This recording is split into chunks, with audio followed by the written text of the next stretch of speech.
도시의 심장이 마지막 발작처럼 짙은 넌을 토해내는 자정. 오하나는 낡은 세단의 운전석에 앉아 차갑게 식은 커피를 목으로 넘겼다. 싸구려 인스턴트 커피의 텁텁함이 혀를 감쌌지만 잠을 쫓기에는 이만한 약도 없었다. 그녀의 세상은 언제나 이렇게 아스팔트 위에서 희미한 가로등 불빛 아래에서 굴러갔다. 한때 서킷의 아스팔트를 질주하는 레이서를 꿈꿨던 그녀의 손은 이제 하룻밤의 취객들을 실어 나르는 대리운전 핸들을 잡고 있었다. 아버지의 사업 실패가 남긴 빚더미는 그녀의 꿈을 깔아뭉갰고 가족의 생계라는 무거운 짐을 어깨에 지웠다. 스마트폰 화면이 번쩍이며 새로운 호출을 알렸다. VVIP 전용 호출. 일반 호출과는 비교도 안 될 만큼 높은 요금의 하나는 잠시 망설였다. 이런 호출은 보통 강남의 화려한 유흥가나 최고급 호텔에서 들어왔고 상대해야 할 손님들은 돈만큼이나 오만함으로 가득 찬 경우가 많았다. 하지만 망설임은 짧았다. 단 한 번의 운행으로 며칠치 생활비를 벌 수 있는 기회를 놓칠 수는 없었다. 그녀는 수락 버튼을 누르고 엑셀을 밟았다. 엔진이 힘겹게 울부짖으며 차가 어둠 속으로 미끄러져 들어갔다. 호출 장소는 대한민국 경제의 정점에 군림하는 넥수스 그룹의 창립 기념 파티가 열리는 스카이 라운지였다. 도시의 야경을 발 아래 둔 그곳은 지상의 별들이 모인 은하수 같았다. 화려한 샹들리에 아래 최고급 정장과 드레스를 차려입은 사람들이 가식적인 미소를 나누며 샴페인 잔을 부딪히고 있었다. 그 중심에는 넥수스 그룹의 젊은 총수 권태준이 있었다. 얼음 조각처럼 차갑고 날카로운 인상의 그는 주변의 아첨과 소음에도 불구하고 조금도 동요하지 않는 듯 보였다. 그의 관심은 오직 하나. 오늘 밤 성사시켜야 할 해외 합작 투자 계약뿐이었다. 그 모습을 조금 떨어진 곳에서 지켜보는 이가 있었다. 태준의 사촌 형이자 전무이사인 최민석이었다. 그의 얼굴에는 부드러운 미소가 걸려 있었지만 눈빛에는 태준을 향한 해묵은 질투와 증오가 독사처럼 또아리를 틀고 있었다. 언제나 자신보다 한 발 앞서 모든 것을 가졌던 동생, 할아버지의 총애, 그룹의 후계자 자리, 그리고 압도적인 능력까지 민석은 오늘 밤 이 모든 것을 한 번에 무너뜨릴 계획을 세웠다. 민석은 바텐더에게 은밀한 신호를 보냈다. 잠시 후 바텐더는 태준에게 특별히 제조된 칵테일을 건넸다. 태준은 중요한 계약 상대방과 잔을 부딪히며 아무런 의심 없이 칵테일을 마셨다. 투명한 액체 속에는 무색무취의 강력한 약물이 녹아 있었다.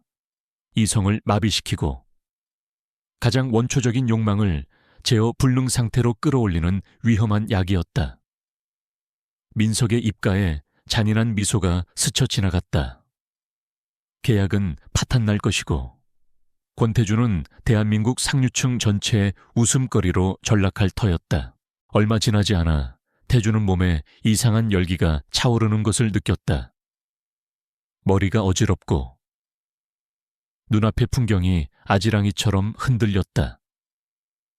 그는 본능적으로 위험을 감지하고 비서에게 나지막이 말했다. 차를 준비해. 당장 여길 나가야겠어. 하지만 이미 늦어 있었다. 이성이 빠르게 잠식당하고 있었고 몸은 그의 의지를 배신한 채 뜨거운 욕망의 노예가 되어가고 있었다. 비서가 급하게 대리운전 앱을 통해 VVIP 호출을 넣었다. 그것이 오하나가 받은 호출이었다. 스카이라운지 지하 주차장에 도착한 하나는 눈앞에 나타난 검은색 세단에 잠시 숨을 삼켰다. 수억 원을 호가하는 도로 위를 달리는 예술품 같은 차였다. 잠시 후 비서의 부축을 받으며 나타난 남자를 보고 그녀는 다시 한번 놀랐다. 언론에서 몇 번 본 적 있는 넥수스 그룹의 회장. 권태준이었다. 그는 몸을 제대로 가누지 못할 정도로 취해 보였고 얼굴은 비정상적으로 붉게 달아올라 있었다. 안전하게 댁까지만 모셔주십시오. 사례는 두둑하게 하겠습니다. 비서의 간곡한 부탁에 하나는 고개를 끄덕이고 운전석에 올랐다. 부드러운 가죽 시트의 질감과 은은한 향기가 그녀의 낡은 차와는 다른 세계임을 실감하게 했다. 그녀는 능숙하게 차를 출발시켰다. 차가 부드럽게 도로 위를 미끄러져 나갔다. 하나는 백미러로 뒷좌석에 쓰러지듯 누워있는 태준을 힐끗 쳐다보았다. 그는 뜨거운 숨을 몰아쉬며 넥타이를 거칠게 풀어헤치고 있었다. 단순한 취객의 모습이 아니었다. 무언가 잘못되었다는 불길한 예감이 그녀의 등골을 스쳤다. 회장님, 괜찮으십니까? 창문이라도 좀 열어드릴까요? 그녀의 목소리에 태준이 희미하게 눈을 떴다. 약물에 흐려진 그의 시야에 하나의 단정한 옆모습이 들어왔다. 묶어 올린 머리카락 아래로 드러난 하얀 목선. 그리고 차 안의 희미한 조명 아래 은은하게 퍼지는 그녀만의 채취. 그것은 그가 파티장에서 맡았던 인공적인 향수 냄새와는 차원이 다른 깨끗하고 부드러운 향기였다. 그 순간 약물이 그의 마지막 이성의 끈을 끊어버렸다. 태준의 몸이 용수철처럼 튀어올랐다. 그는 순식간에 앞 좌석으로 몸을 날려 하나의 어깨를 강하게 움켜쥐었다. 아, 하나는 비명을 질렀다. 차가 비틀거리며 도로 위에서 휘청거렸다. 그녀는 필사적으로 핸들을 바로잡으려 애썼지만 남자의 힘은 압도적이었다. 태준은 짐승처럼 거친 숨을 몰아쉬며 그녀의 목덜미에 얼굴을 묻었다. 그의 뜨거운 숨결과 알코올 냄새가 그녀의 온몸을 공포로 휘감았다. 제발 이러지 마세요. 운전 중이란 말이에요. 그녀의 애원은 약에 취한 남자에게 닿지 않았다. 그는 오직 본능에만 충실했다. 차 안이라는 좁고 폐쇄된 공간은 공포를 극대화했다. 태준은 그녀의 저항을 가볍게 제압하고 좁은 운전석에서 그녀를 거칠게 탐하기 시작했다. 옷이 찢어지는 소리와 함께 하나의 흐느낌이 차 안을 가득 메웠다. 그녀의 부드러움, 그녀의 향기, 그 모든 것이 약에 취한 그의 욕망을 끝없이 자극했다. 그는 멈출 수 없었다. 멈추고 싶지도 않았다. 시간이 얼마나 흘렀을까? 지옥 같던 시간이 지나고 태준은 지친 듯 하나의 어깨에 고개를 기댄 채 깊은 숨을 몰아쉬었다. 하나는 찢어진 옷가지를 걸어모으며 부서진 몸과 마음으로 오열했다. 수치심과 공포, 그리고 절망이 그녀를 집어삼켰다. 모든 것을 포기하고 싶었다. 하지만 바로 그때 그녀의 뇌리에 가족의 얼굴이 스쳐 지나갔다. 여기서 무너지면 모든 것이 끝이었다. 그녀는 입술을 깨물며 눈물을 삼켰다. 손끝이 부들부들 떨렸지만 그녀는 기어이 시동 버튼을 다시 눌렀다. 전문 드라이버로서의 책임감. 아니, 생존자로서의 본능이었다.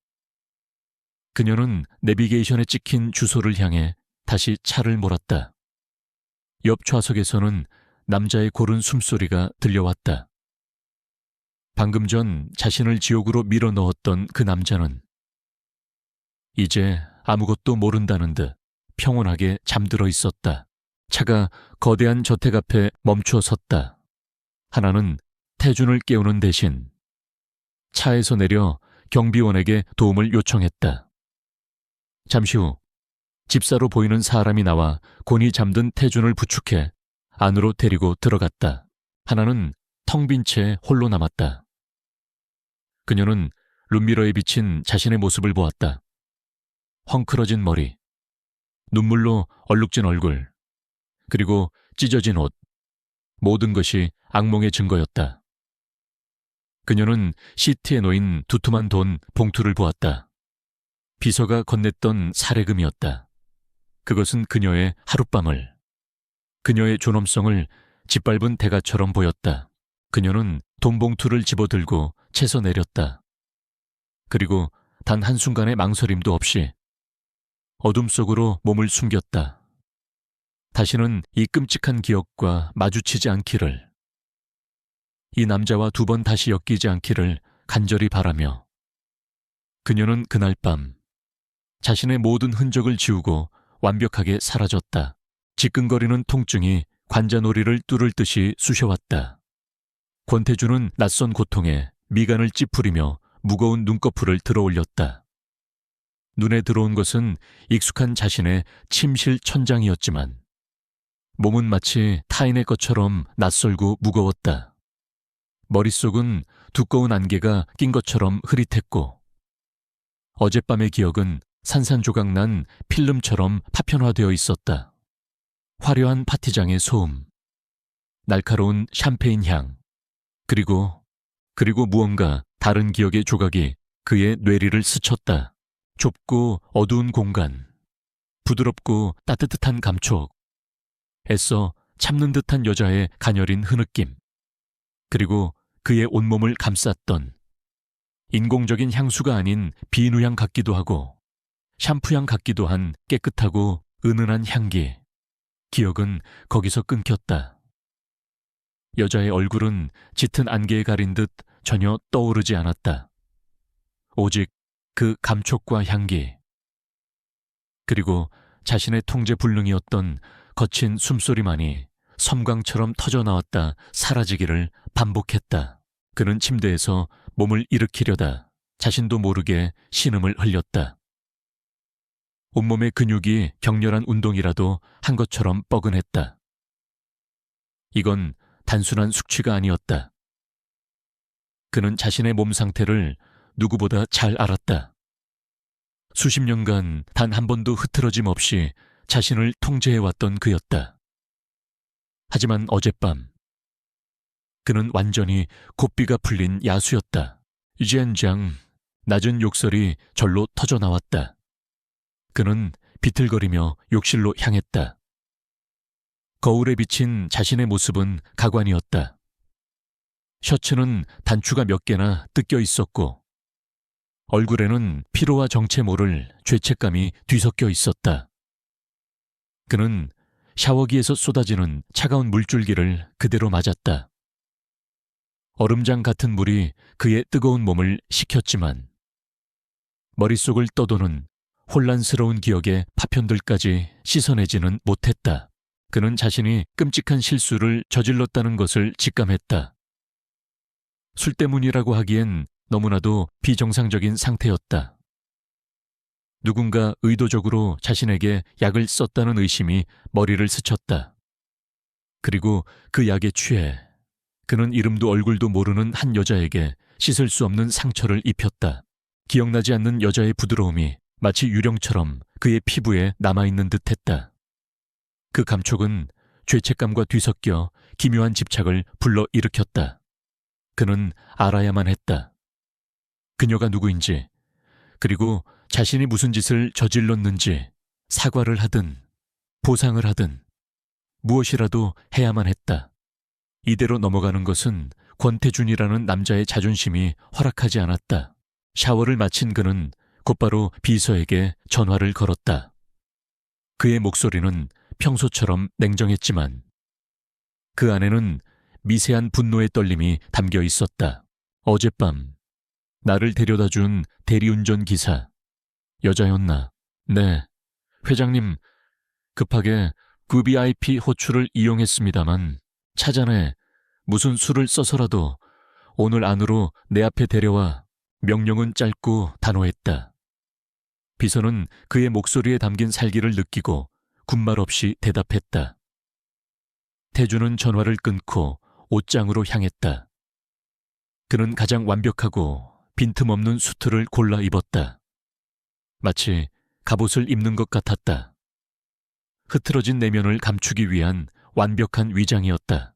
같은 시각 최민석은 자신의 사무실에서 값비싼 시가를 태우며 만족스러운 미소를 짓고 있었다. 방금 전 그가 그토록 공들여왔던 해외 합작 투자 계약이 최종적으로 무산되었다는 보고를 받았다. 이유는 간단했다. 계약서에 최종 사인을 할 아침 미팅에 권태준이 나타나지 않았기 때문이었다. 멍청한 놈, 재벌을게 못 준다고.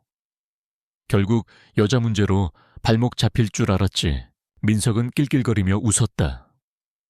그는 태준이 약에 취해 어떤 추태를 부렸을지 상상하며 쾌감에 젖었다. 아마 지금쯤이면 대한민국 사격에 전체 권태준의 추문이 파다하게 퍼졌을 터였다. 할아버지의 귀에 들어가는 것도 시간 문제였다. 이번 일로 태준의 완벽한 후계자 이미지에 치명적인 흠집이 생길 것이고 그 틈을 파고드는 것은 바로 자신. 최민석의 몫이었다.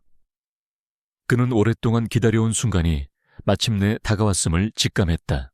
한편 권태준의 지시를 받은 넥수스 그룹의 보안팀은 총력을 기울여 어젯밤의 대리운전 기사를 추적하기 시작했다. 팀장인 김진우는 대한민국에서 손꼽히는 보안 전문가였다. 그는 태준의 충직한 신복이었고 그의 명령은 곧 법이었다. 하지만 수사는 처음부터 난관에 부딪혔다. VVIP 호출 기록을 추적했지만 해당 계정은 도난당한 신분증으로 만들어진 유령 계정이었다. 결제는 법인카드로 이루어졌지만 기색에 지급된 수수료는 대포 통장으로 흘러 들어간 뒤 곧바로 현금으로 인출되어 흔적을 감췄다. 김진우는 도시의 모든 CCTV를 샅샅이 뒤졌다. 하지만 그날 밤 그녀가 운전했던 태준의 차는 최고급 틴팅으로 내부가 전혀 보이지 않았다. 저택 앞에 도착했을 때도 그녀는 차에서 내리자마자 교묘하게 CCTV 사각지대로 사라져버렸다. 마치 처음부터 자신의 흔적을 지우는 훈련이라도 받은 사람처럼 움직였다. 회장님, 보고 드립니다. 몇 시간 후. 김진우는 무거운 표정으로 태준의 집무실에 섰다. 대리운전 기사에 대한 모든 기록이 허위 정보였습니다. 사용된 전화번호는 대포폰이었고 계정 명의도 도용된 것이었습니다. CCTV 영상에서도 얼굴을 특정할 만한 단서를 찾지 못했습니다. 마치 유령 같습니다. 태준의 얼굴이 차갑게 굳었다. 그의 인생에서 불가능이란 단어는 존재하지 않았다. 그가 원하면 무엇이든 찾아냈고 누구든 무릎 꿇게 만들었다. 그런데 고작 대리운전 기사 한 명을 찾지 못한다는 사실이 그의 자존심을 건드렸다. 유령이라고 그의 목소리는 얼음장처럼 차가웠다. 이 나라에서 내 허락 없이 유령으로 살 수 있는 사람은 없어. 계속 찾아. 땅을 파서라도 찾아내. 내가 기억하는 건 단 하나야. 그녀에게서 나는 비누 냄새, 아주 깨끗한 향기였어. 그것이 그가 가진 유일한 단서였다. 너무나도 막연하고 비논리적인 단서였지만 태준에게는 그 무엇보다도 강렬한 흔적이었다. 김진우는 고개를 숙이고 물러났다. 그는 자신의 주군이 단순한 실수를 만회하기 위해 여자를 찾는 것이 아니라는 것을 어렴풋이 느꼈다. 그 눈빛은 사냥감을 놓친 맹수의 그것이었다. 죄책감을 넘어선 위험한 집착의 시작이었다. 그날 이후 권태준은 더욱 일에 미친 듯이 몰두했다. 그의 냉혹함과 결단력은 이전보다 몇 배는 더 날카로워졌다. 계약 무산으로 인한 손실은 그의 공격적인 투자와 경영으로 단 몇 주 만에 복구되었고 오히려 그룹의 주가는 이전보다 더 치솟았다. 최민석은 자신의 계획이 절반의 성공에 그친 것에 분개했지만 태준의 덫을 퍼런 기세에 감히 나서지 못하고 숨을 죽여야 했다. 하지만 밤이 되면 완벽한 CEO의 가면을 벗은 권태준은 어김없이 그날 밤의 기억에 사로잡혔다. 그는 최고급 와인을 마시면서도 그날의 기억을 떨쳐내려 애썼다. 얼굴도, 이름도, 목소리도 기억나지 않는 여자. 하지만 그의 모든 감각을 뒤흔들었던 그녀의 부드러움과 향기. 그것은 지워지지 않는 낙인처럼 그의 영혼에 새겨졌다. 그녀를 찾아야만 했다. 그것이 사죄이든 보상이든 혹은 파괴적인 집착의 끝이든 그는 반드시 그녀를 다시 마주해야만 했다. 그의 통제된 세계를 유일하게 뒤흔들어 놓은 그 여자. 권태준의 무자비한 추적은 이제 막 시작되었을 뿐이었다. 그날 밤의 악몽은 오하나의 삶에 깊은 균열을 남겼다. 그녀는 더 이상 밤의 아스팔트 위에서 핸들을 잡을 수 없었다. 어둠이 내리고 자동차의 헤드라이트 불빛이 길게 늘어지기 시작하면 그날의 공포와 수치심이 질식할 듯한 압박감으로 그녀를 덮쳐왔다. 좁은 차 안의 공기, 남자의 거친 숨소리, 찢어지는 옷의 소리, 그 모든 것이 생생한 트라우마가 되어 그녀를 괴롭혔다. 결국 그녀는 대리운전 일을 그만두었다. 하룻밤의 수입은 아쉬웠지만 망가진 영혼을 붙들고 계속 그 일을 할 수는 없었다. 그녀는 낮 시간 동안 할 수 있는 새로운 일자리를 찾아 헤맸다.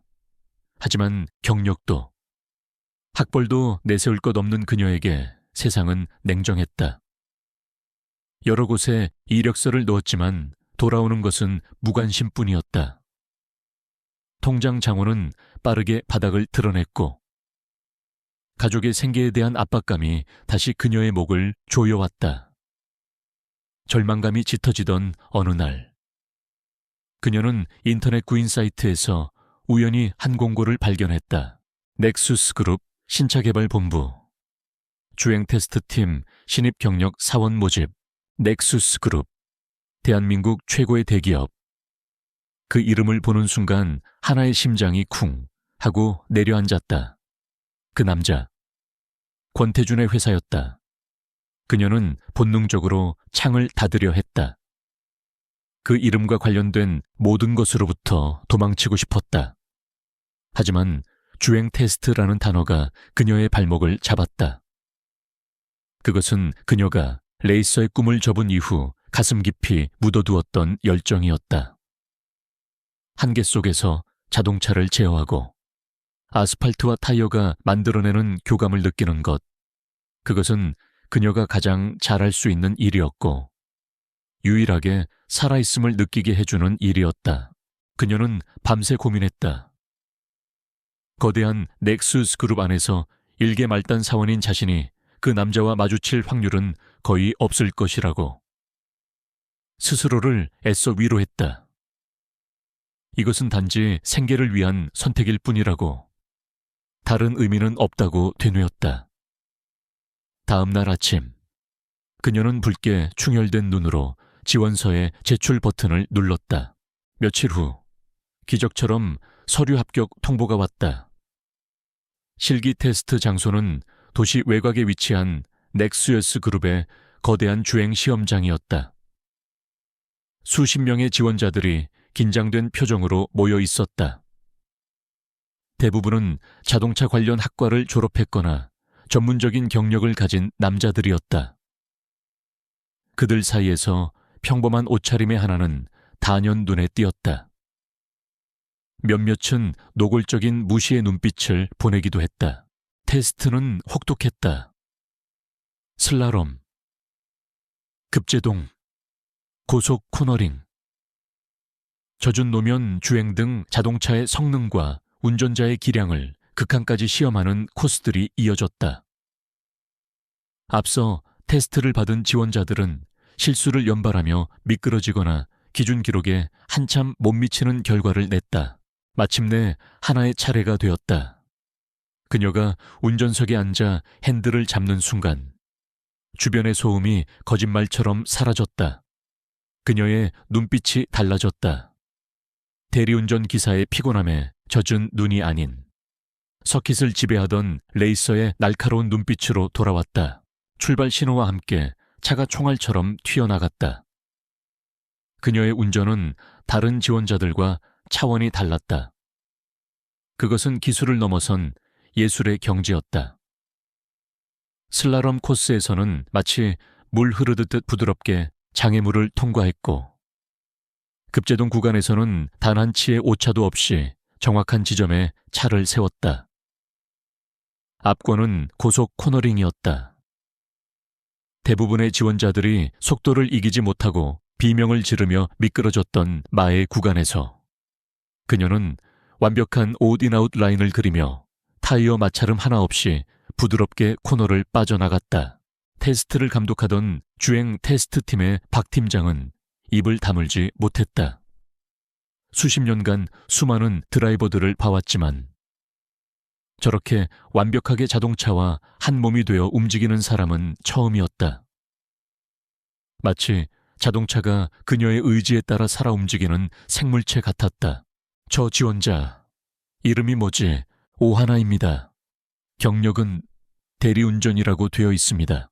부하 직원의 대답에 박 팀장은 고개를 갸웃거렸다. 대리운전 기사가 보여줄 수 있는 실력이 아니었다. 저것은 수년간의 혹독한 훈련과 타고난 재능이 결합되어야만 가능한 영역이었다. 하지만 이력서가 어떻든 상관없었다. 그는 보석을 발견했다. 테스트가 끝나고 하나는 그 자리에서 합격 통보를 받았다. 박 팀장은 그녀의 비범한 재능을 놓치고 싶지 않아 정식 채용 절차를 일부 생략하고 그녀를 팀의 막내로 즉시 채용하기로 결정했다. 그렇게 오하나는 자신이 그토록 피하고 싶었던 남자 권태준의 제국 안으로 스스로 걸어 들어왔다. 물론 그녀는 자신이 들어온 곳이 어떤 곳인지 전혀 알지 못했다. 그녀에게 넥수스 그룹은 그저 안정적인 월급을 주는 새로운 직장일 뿐이었다. 그 무렵 권태준은 자신의 거대한 집무실에서 끝없는 무력감에 시달리고 있었다. 그의 지시 아래 넥수스 그룹의 보안팀은 대한민국 전체를 이 잡듯 뒤졌지만 유령 같았던 그 여자 대리운전 기사의 흔적은 어디에서도 찾을 수 없었다. 존재했던 모든 기록은 깨끗하게 지워져 있었고 그녀를 기억하는 사람은 아무도 없었다. 아직도 못 찾았나? 태준의 목소리는 얼음보다 차가웠다. 보고를 하는 김진우 팀장은 고개를 들지 못했다. 죄송합니다. 회장님, 최선을 다하고 있지만 최선이라는 말은 무능력의 다른 표현일 뿐이야. 나가봐. 김진우가 물러나자 태준은 통유리창 앞으로 다가가 도시의 풍경을 내려다보았다. 수백만 명이 살아가는 저 도시 어딘가에 그녀가 있을 터였다. 하지만 그는 그녀를 찾을 수 없었다.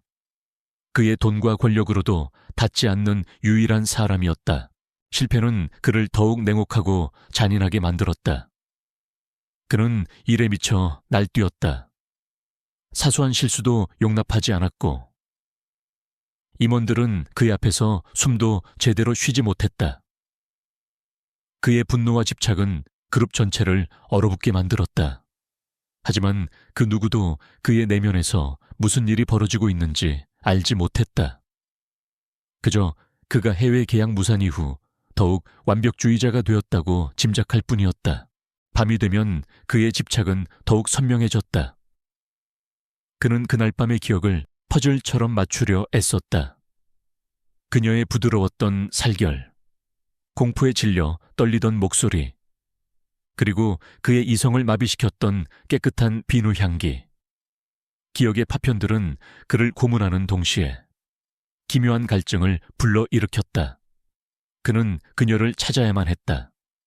그것이 단순히 사죄를 위한 것인지 아니면 자신의 통제된 삶을 뒤흔든 유일한 존재에 대한 비뚤어진 소유욕 때문인지 그 자신도 알 수 없었다.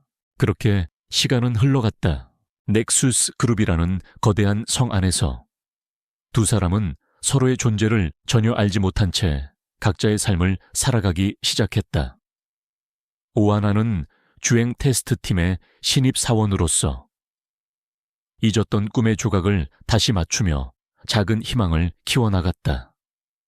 권태주는 그룹의 냉혹한 지배자로서 찾을 수 없는 유령을 쫓으며 공허한 집착의 늪에 더욱 깊이 빠져들고 있었다. 같은 하늘 아래, 같은 건물 안에서 운명의 궤도는 소리 없이 두 사람을 향해 다가오고 있었다. 폭풍 전의 고요함처럼 그들의 아슬아슬한 평행선은 곧 충돌할 운명이었다. 오하나가 넥스어스 그룹 주행 테스트팀에 입사한 지 몇 달이 흘렀다. 그녀는 의도적으로 자신의 존재감을 지웠다. 꼭 필요한 말이 아니면 입을 열지 않았고 동료들과의 회식 자리도 요령껏 피했다.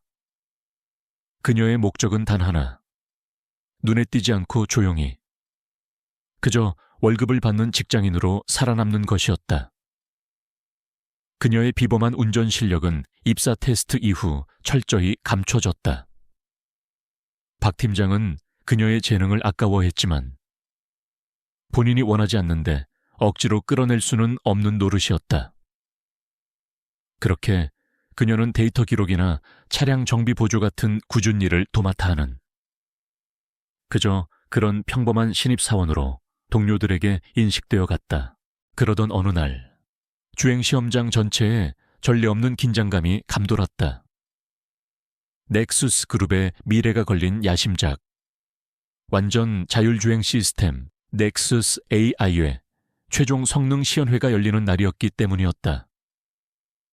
이 프로젝트는 권태준 회장이 직접 진두지휘하는 가장 중요한 사업이었다.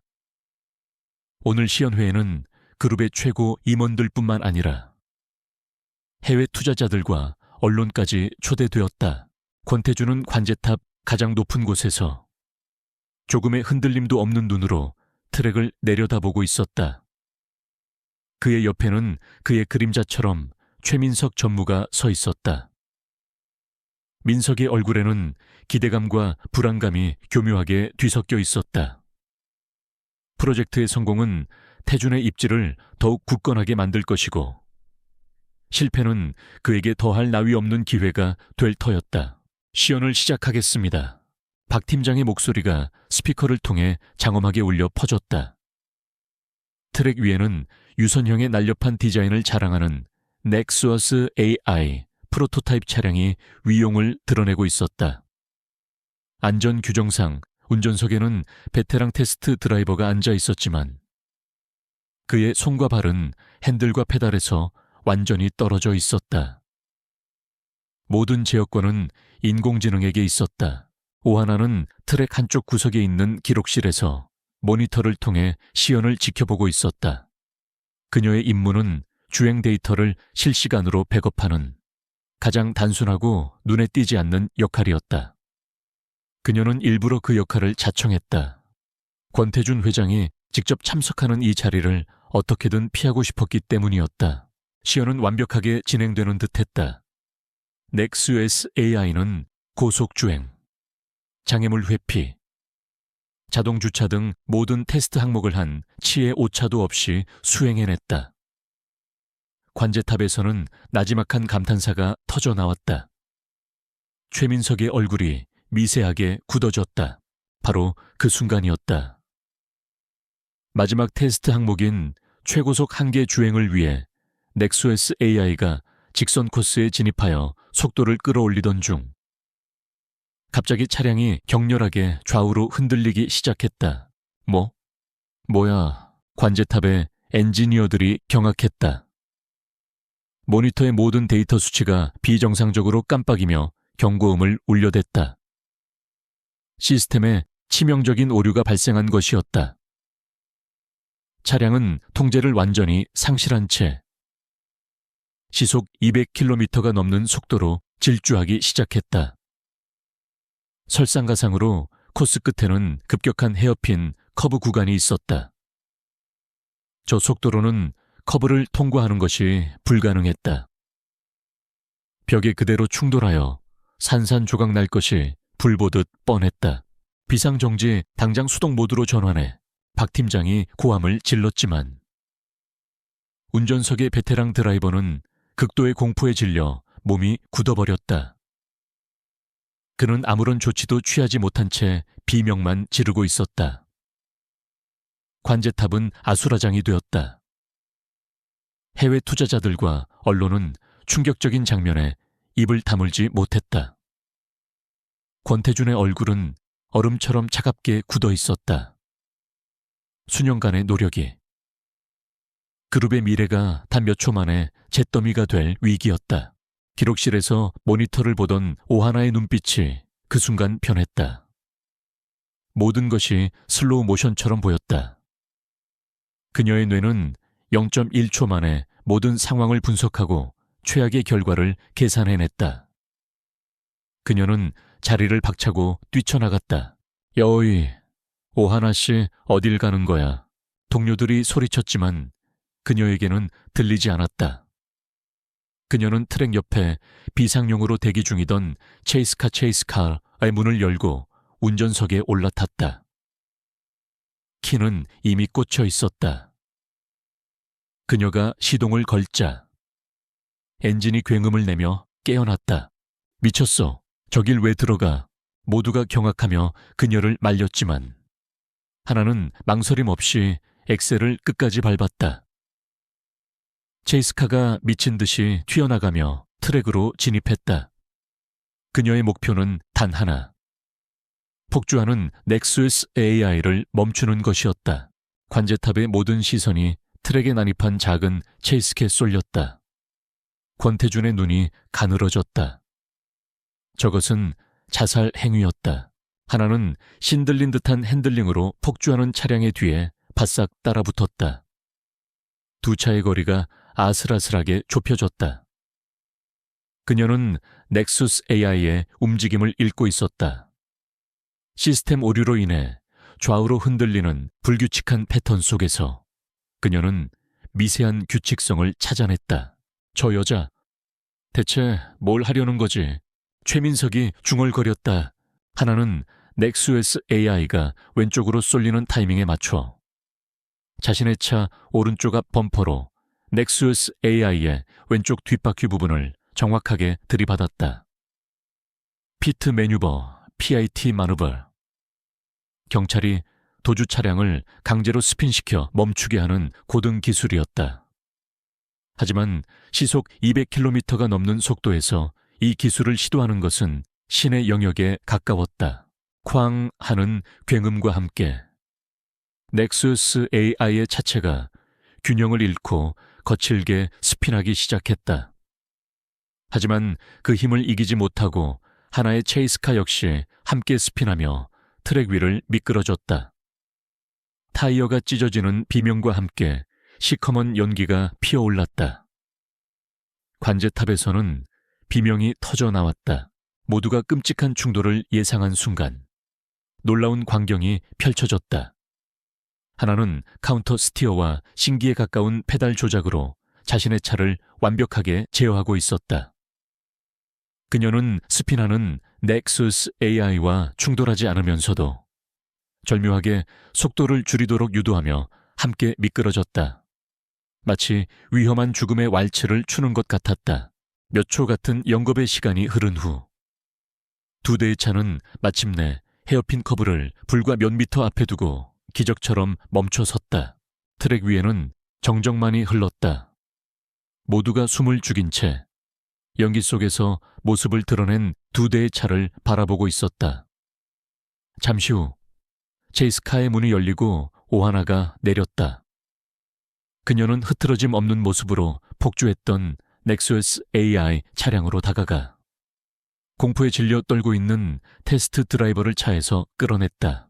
그제야 관제탑은 정신을 차렸다. 박 팀장을 비롯한 엔지니어들이 쏟아져 나왔다. 권태준은 아무 말 없이 오직 트랙 위에 작은 여자를 응시하고 있었다. 그의 심장이 기묘하게 뛰고 있었다. 방금 전 그녀가 보여준 것은 단순한 운전 실력이 아니었다. 그것은 기계와 혼연일체가 되어 죽음의 경계선을 넘나드는 처절하고도 아름다운 투쟁이었다. 그는 관제탑을 내려와 트랙으로 걸어갔다. 임원들과 보안팀이 그의 뒤를 따랐다. 소란스러운 현장 한가운데 오하나는 묵묵히 상황을 수습하고 있었다. 그녀의 침착함은 주변의 혼란과 극명한 대조를 이루었다. 권태준이 그녀 앞에 멈춰 섰다. 모두의 시선이 두 사람에게 집중되었다. 하나는 그제야 자신 앞에 서 있는 남자가 누구인지 깨닫고 숨을 삼켰다. 그 남자였다. 악몽의 주인공. 그녀는 고개를 숙여 그의 시선을 피했다. 이름이 뭐지? 얼음처럼 차가운 목소리가 그녀의 귓가에 박혔다.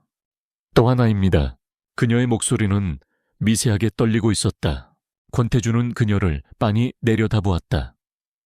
평범한 작업복, 화장기 없는 얼굴, 질끈 묶은 머리. 그날 밤의 기억 속 여자와는 전혀 다른 모습이었다. 하지만 왜일까?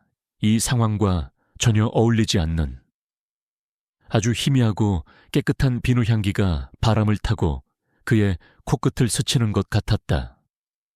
그리고 저 두려움과 반항심이 뒤섞인 고개를 숙이면서도 결코 굴복하지 않는 저 눈빛, 이상할 정도로 익숙한 느낌이 그의 뇌리를 스쳤다.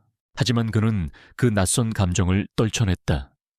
지금 중요한 것은 그녀의 정체가 아니라 그녀가 가진 압도적인 재능이었다.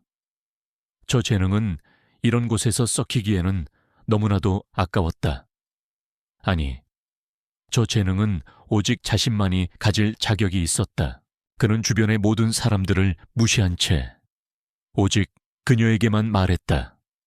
그의 목소리에는 거부할 수 없는 힘이 실려 있었다. 오늘부로 넌 내 개인 운전기사다. 그 말에 주변 모든 사람들이 경악했다.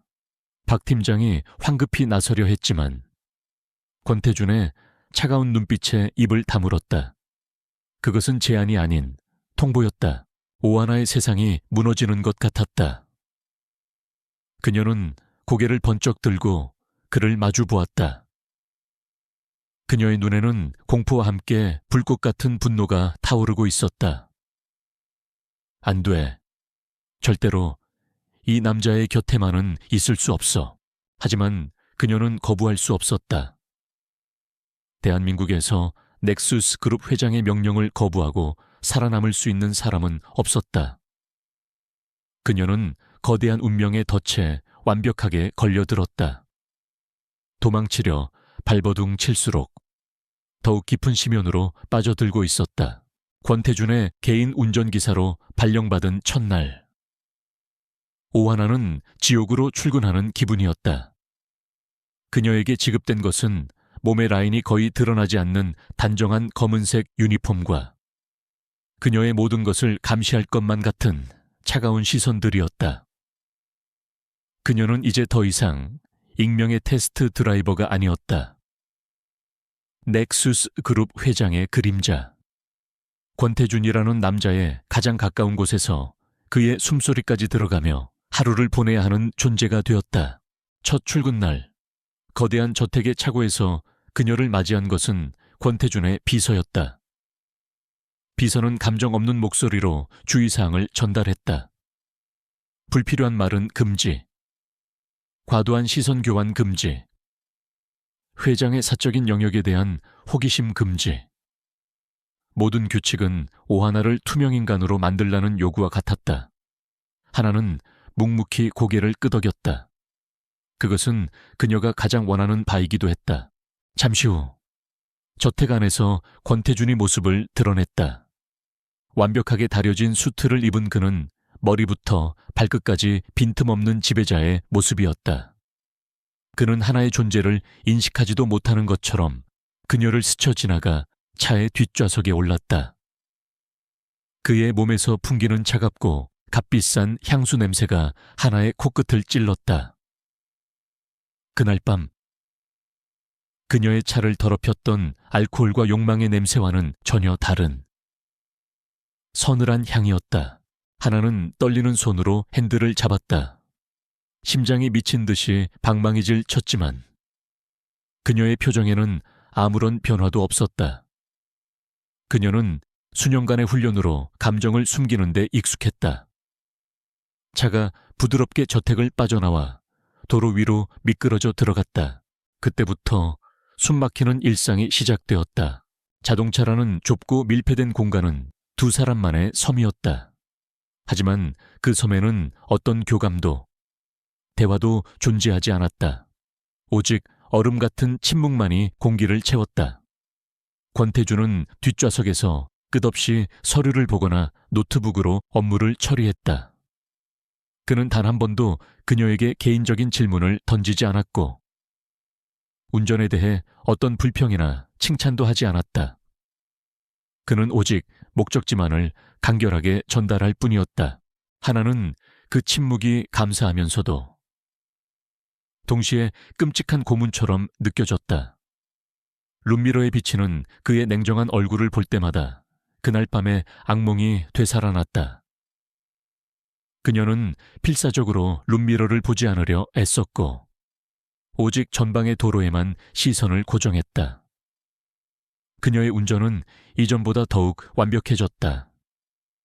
급정거나 급출발은 없었고 승차감을 해치는 아주 작은 흔들림조차 용납하지 않았다. 마치 도로 위를 떠다니는 유령처럼. 그녀는 자신의 존재감을 완벽하게 지우며 차를 몰았다. 하지만 그녀가 자신의 존재를 지우려 노력할수록 권태주는 역설적으로 그녀의 존재를 더욱 선명하게 느끼기 시작했다. 처음에는 그녀의 운전 실력이었다. 그는 수많은 운전기사를 겪어봤지만 그녀처럼 운전하는 사람은 없었다. 그녀가 핸들을 잡으면 딱딱한 기계 덩어리인 자동차가 마치 살아있는 생물처럼 움직였다. 도로의 흐름을 완벽하게 읽어냈고 다른 차들의 움직임을 예측하여 단 한 번의 불필요한 움직임도 없이 목적지까지 가장 빠르고 안전하게 도착했다. 그가 서류에서 눈을 떼지 않고도 전혀 불편함을 느끼지 못할 정도의 완벽한 주행이었다. 그 다음은 그녀의 침묵이었다. 이전의 기사들은 어떻게든 그에게 잘 보이려 시시콜콜한 아첨이나 불필요한 대화를 시도했다. 하지만 그녀는 달랐다. 그녀는 마치 차의 일부인 것처럼 조용했다. 그 침묵은 처음에는 어색했지만 시간이 지날수록 그에게 묘한 안정감을 주었다. 세상의 모든 소음으로부터 자신을 지켜주는 방음벽 같았다. 그리고 마지막으로 가장 치명적인 것은 그녀의 향기였다. 그녀는 향수를 쓰지 않았다. 하지만 그녀에게서는 언제나 아주 희미하고 깨끗한 향기가 났다. 아마도 그녀가 사용하는 비누나 샴푸의 잔향일 터였다. 그 향기는 그의 값비싼 향수 냄새와 섞이지 않고 언제나 맑고 선명하게 그의 후각을 파고들었다. 그리고 그 향기를 맡을 때마다 그의 머릿속을 떠도는 기억의 파편들이 더욱 생생해졌다. 어느 비 오는 날 오후였다. 외부 미팅을 마친 태주는 평소보다 조금 더 피곤한 상태로 채 올랐다. 차 안에 낮은 온도와 빗소리가 나른함을 몰고 왔다. 그는 잠시 서류를 내려놓고 시트에 몸을 기댄 채 눈을 감았다. 그때였다. 아주 가까운 곳에서 그 익숙한 비누 향기가 훅 하고 끼쳐왔다. 그는 반사적으로 눈을 떴다. 오하나가 상체를 뒷좌석 쪽으로 기울인 채 바닥에 떨어진 그의 만년필을 줍고 있었다. 유니폼 소매 아래로 드러난 그녀의 하얀 손목과 고개를 숙이면서 흘러내린 몇 가닥의 머리카락이 그의 시야에 들어왔다. 그리고 그 순간 그의 머릿속에서 조각난 필름이 탁 하고 이어졌다. 그날 밤 어둠 속에서 그가 미친 듯이 탐했던 부드러운 살결, 공포에 질려 떨리던 가녀린 손목, 그리고 그의 코를, 그의 이성을 마비시켰던 바로 이 향기, 니어, 나지막한 목소리가 그의 입에서 흘러나왔다. 하나는 만년필을 줍다가 그의 목소리에 화들짝 놀라 고개를 들었다. 그리고 그녀는 얼어붙었다. 룸미러를 통해 마주친 그의 눈빛 때문이었다. 그것은 단순한 상사의 눈빛이 아니었다. 무언가를 확인하려는 듯한, 의심과 집착이 뒤섞인 날카롭고 위험한 맹수의 눈빛이었다. 아무것도 아닙니다. 하나는 황급히 몸을 바로하고 만년필을 그에게 건넸다. 그녀의 손끝이 얼음장처럼 차가워져 있었다. 심장이 발밑으로 떨어지는 것 같았다. 들킨 걸까? 그가 기억해낸 걸까?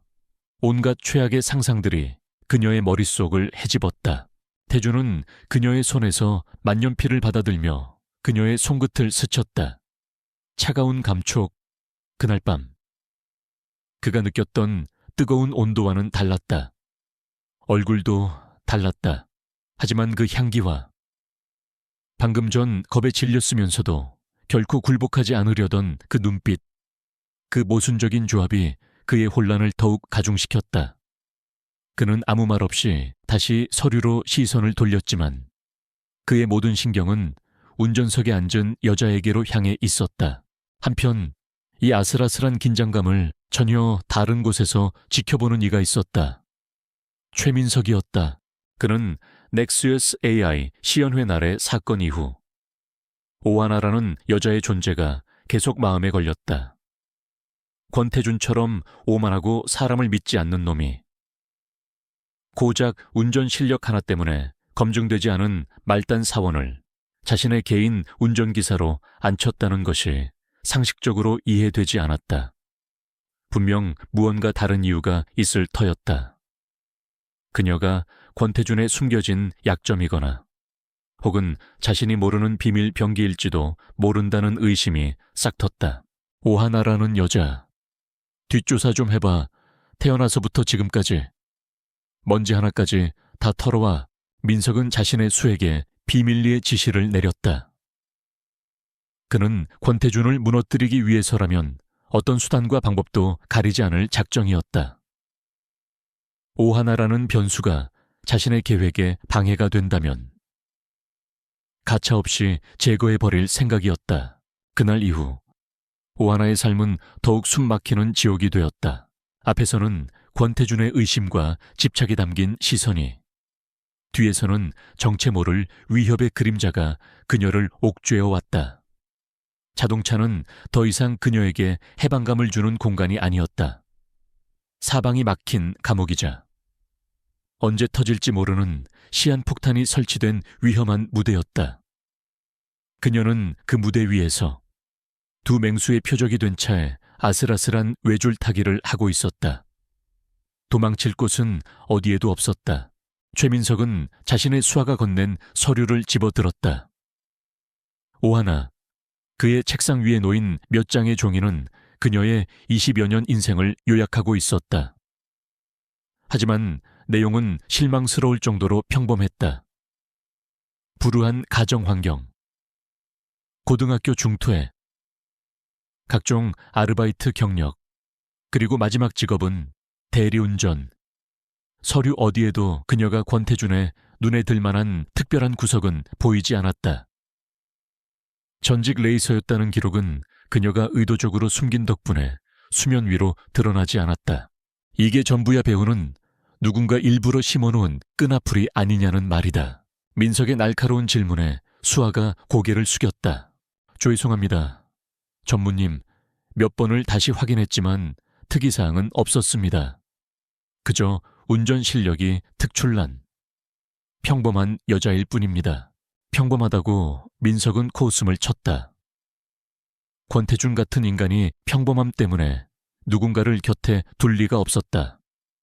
그 오만하고 의심 많은 놈이 신원조회도 제대로 하지 않고 일개 테스트 드라이버를 개인 운전기사로 발탁했다. 말도 안 되는 소리였다. 그녀는 자신이 모르는 무언가를 가지고 있었다. 그리고 모르는 변수는 계획에 방해가 될 뿐이었다. 됐어, 나가봐. 수아가 물러나자 민석은 시계 불을 붙이며 깊이 연기를 빨아들였다. 그의 눈빛이 차갑게 빛났다. 오하나가 권태준의 약점이든 비밀 병기이든 더 이상 중요하지 않았다. 그냥 이참에 둘 다 한꺼번에 치워버리면 그만이었다. 완벽한 사고로 위장한다면 모든 의심은 운전 미숙으로 인한 사고 혹은 운전기사의 과실로 쏠릴 터였다. 권태준이 사라진다면 넥수스 그룹은 자연스럽게 자신의 차지가 될 것이고 오하나는 그저 불운한 희생양이 되어 사라질 뿐이었다. 잔인한 계획이 그의 머릿속에서 완성되었다. 그는 즉시 다른 수에게 전화를 걸었다. 내일 새벽, 권태준의 차에 손 좀 써야겠다. 흔적 남기지 마. 브레이크 라인만 살짝 건드리면 돼. 너무 티 나지 않게 고갯길 정상쯤에서 터지도록. 다음날 새벽, 모두가 잠든 시각, 검은 옷을 입은 남자가 유령처럼 권태준의 저택 차고에 잠입했다. 그는 능숙하게 차량 밑으로 들어가 브레이크 오일 호스에 눈에 띄지 않을 정도의 미세한 흠집을 냈다.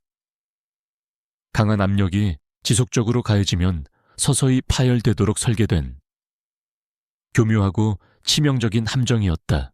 그날 아침, 오하나는 평소와 다름없이 권태준을 태우기 위해 차를 준비했다.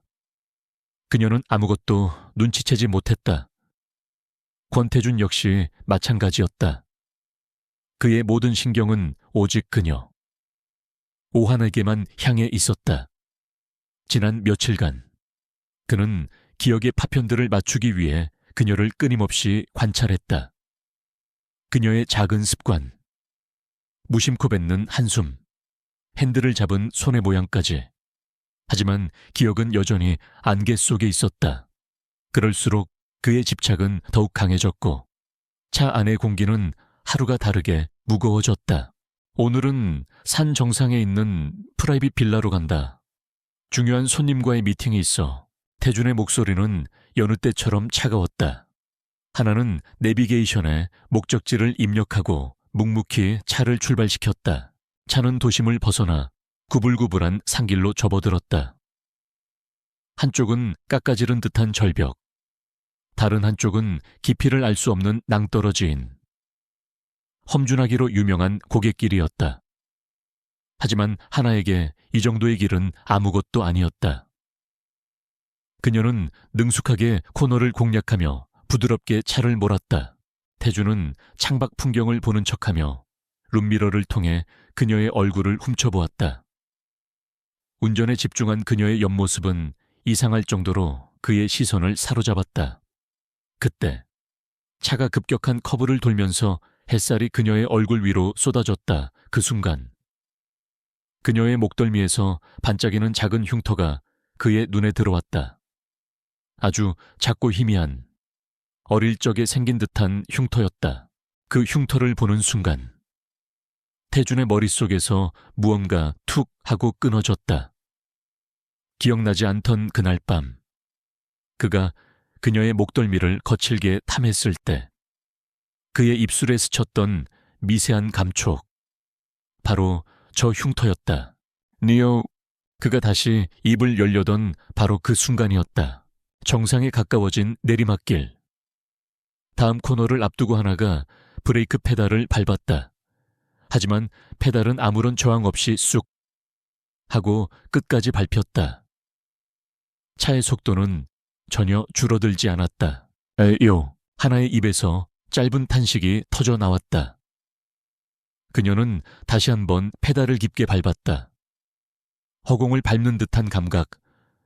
그녀의 얼굴이 새하얗게 질렸다. 브레이크가 말을 듣지 않아요. 그녀의 목소리는 공포로 가늘게 떨리고 있었다. 태준의 얼굴도 순식간에 굳어졌다. 차는 점점 더 가속도가 붙어 통제 불능의 흉기가 되어 낭떠러지를 향해 돌진하고 있었다. 젠장, 태준이 욕설을 내뱉었다. 죽음의 공포가 차 안을 지배했다. 하지만 그 절체절명의 순간 오하나의 눈빛이 변했다. 공포에 질려있던 운전기사의 눈이 다시 서킷의 레이서로 돌아왔다. 꽉 잡으세요. 그녀는 비명처럼 외치며 기어를 수동으로 전환하고 미친 듯이 저단으로 내리기 시작했다. 엔진이 터질 듯한 굉음을 내며 RPM이 치솟았다. 엔진 브레이크가 걸리면서 속도가 아주 조금, 아주 미세하게 줄어들었다. 하지만 낭떠러지까지 남은 거리는 불과 수십 미터, 턱없이 부족했다. 그녀의 시선이 도로 옆의 가드레일을 스쳤다. 저기에 차체를 부딪혀 마찰력으로 속도를 줄이는 방법밖에 없었다. 하지만 자칫 잘못하면 가드레일을 뚫고 그대로 낭떠러지로 추락할 수도 있는 목숨을 건 도박이었다. 안 돼, 위험해. 태준이 소리쳤지만 하나는 이미 핸들을 꺾고 있었다. 끔찍한 금속 마찰음과 함께 차의 오른쪽 측면이 가드레일에 부딪혔다. 불꽃이 폭죽처럼 터져 나왔다.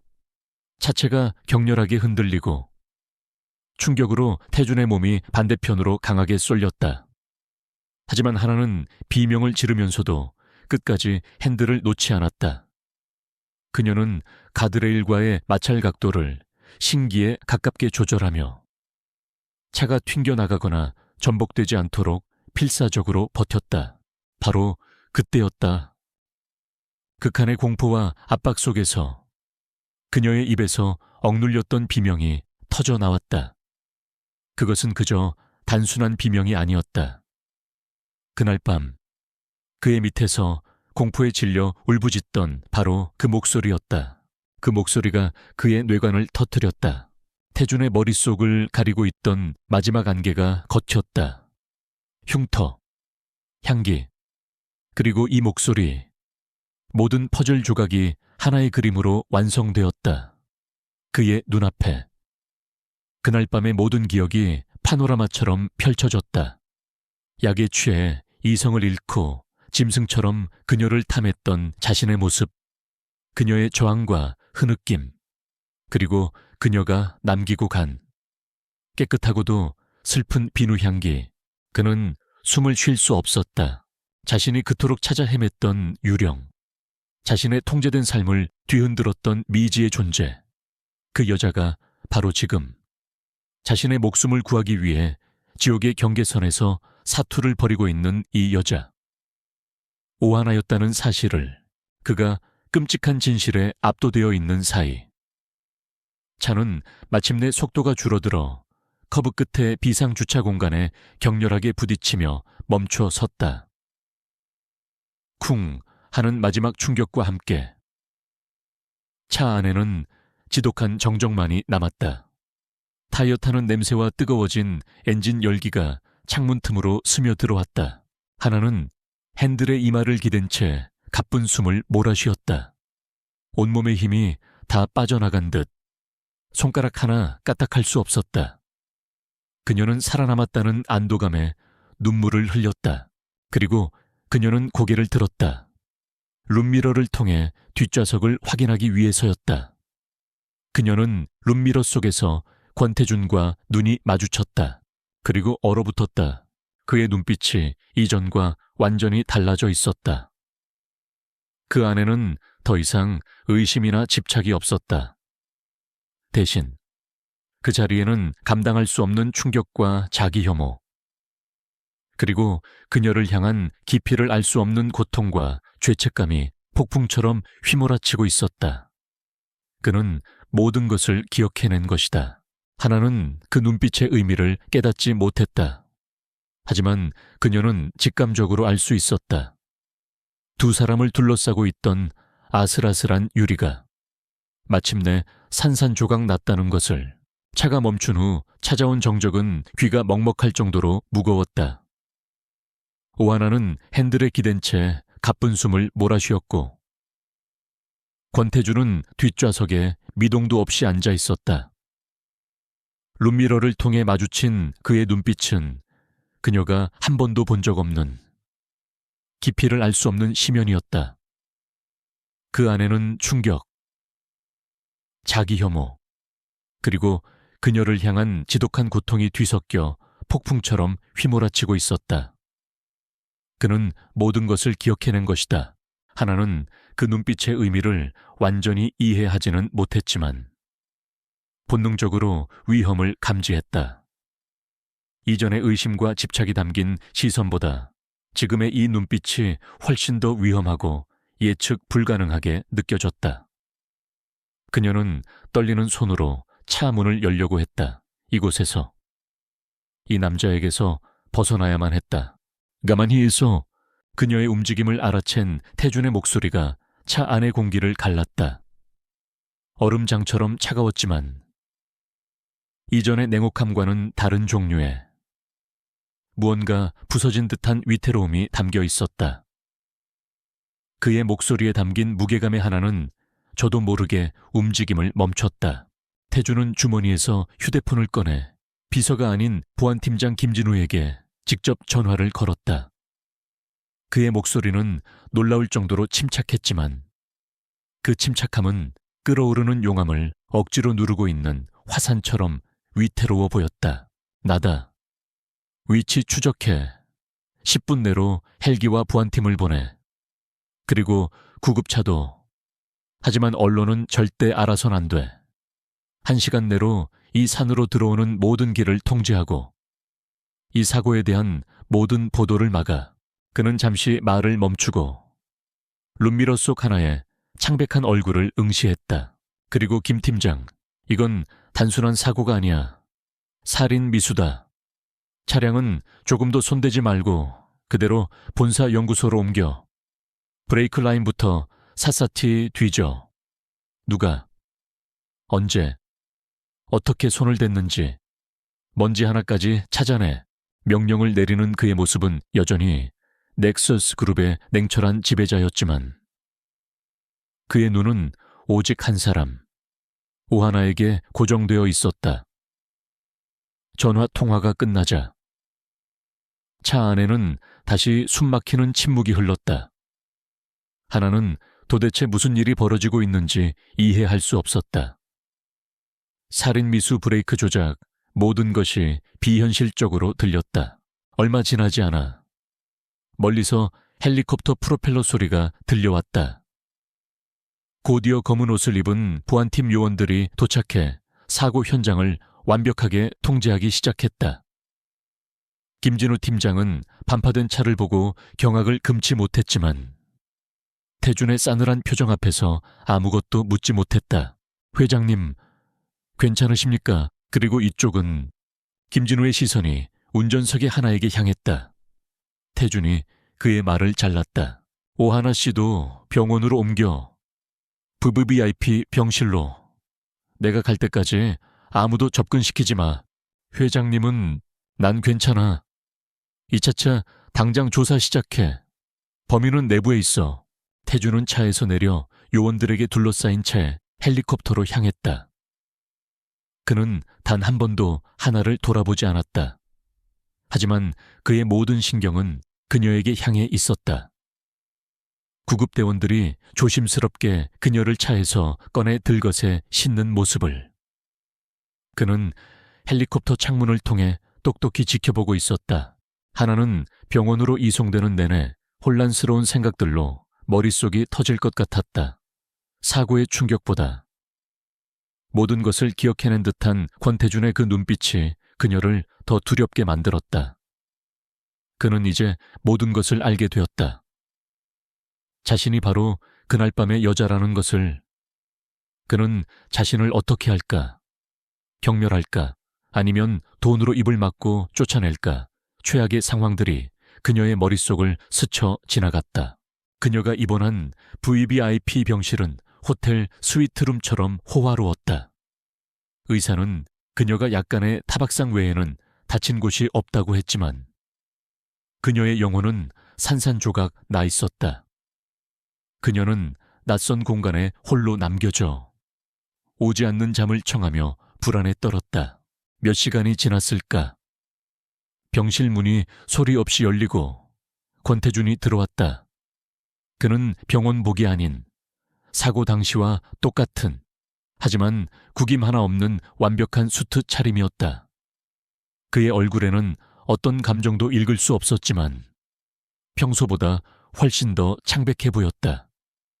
그는 병실 문을 잠그고 그녀의 침대에서 몇 걸음 떨어진 곳에 섰다. 몸은 괜찮나? 그의 목소리는 낮고 건조했다. 하나는 대답 대신 그를 경계심 가득한 눈으로 바라보았다. 태준은 잠시 침묵했다. 무슨 말부터 시작해야 할지. 그의 인생에서 처음으로 그는 길을 잃은 것 같았다. 그는 수많은 협상과 위기를 겪었지만 지금 이 순간만큼 어렵고 고통스러운 적은 없었다. 그는 천천히 입을 열었다. 그날 밤 일 전부 기억났어. 그 한마디에 하나의 심장이 바닥으로 떨어졌다. 올 것이 오고야 말았다. 그녀의 얼굴이 새하얗게 질리는 것을 보며 태주는 가슴이 찢어지는 듯한 고통을 느꼈다. 그는 변명하지 않았다. 그럴 자격도 없었다. 누군가 내 술에 약을 탔더군. 하지만 그건 변명이 될 수 없어. 이유가 어찌 됐든. 내가 당신에게 한 짓은 용서받을 수 없는 범죄야. 그는 고개를 숙였다. 태어나서 단 한 번도 누군가에게 고개를 숙여본 적 없는 오만한 남자. 권태준이 미안하다는 말로는 부족하겠지. 어떤 말로도 당신이 받은 상처를 되돌릴 수는 없을 거야. 하나는 아무 말도 할 수 없었다. 그가 모든 것을 알고 있다는 사실이. 그리고 담담하게 자신의 죄를 인정하는 모습이 오히려 그녀를 더 큰 혼란에 빠뜨렸다. 그녀는 그가 자신을 비난하거나 혹은 사실을 왜곡할 것이라 생각했다. 하지만 그는 정면으로 진실을 마주하고 있었다. 당신을 찾아다녔어. 그날 이후로 계속 사죄하고 싶었어. 어떻게든 보상하고 싶었어. 하지만 당신은 유령처럼 사라졌지. 그의 목소리에 짙은 자조가 섞여 있었다. 그런데 당신이 내 눈앞에 다시 나타났어. 그것도 내 목숨을 구하면서. 오늘 당신이 아니었다면 난 지금 이 자리에 없었을 거야. 그는 한 걸음 그녀에게 다가섰다. 하나는 저도 모르게 몸을 움츠렸다. 그 작은 움직임이 비수처럼 태준의 심장에 박혔다. 그녀는 여전히 자신을 두려워하고 있었다. 당연한 일이었다. 오늘 사고, 브레이크 오일 호스가 교묘하게 절단되어 있었어. 고갯길 정상 부근에서 압력을 이기지 못하고 터지도록 설계된 아주 치밀한 범행이야. 그는 화제를 돌렸다. 지금은 그녀의 상처를 헤집을 때가 아니었다. 그리고 내 술에 약을 탔던 놈과 오늘 우리를 죽이려 했던 놈은 아마 같은 놈일 거야. 그의 눈빛이 차갑게 빛났다. 그놈은 내가 그날 밤의 진실을 알게 되는 것을 원치 않았겠지. 그리고 당신은 그 진실을 알고 있는 유일한 목격자야.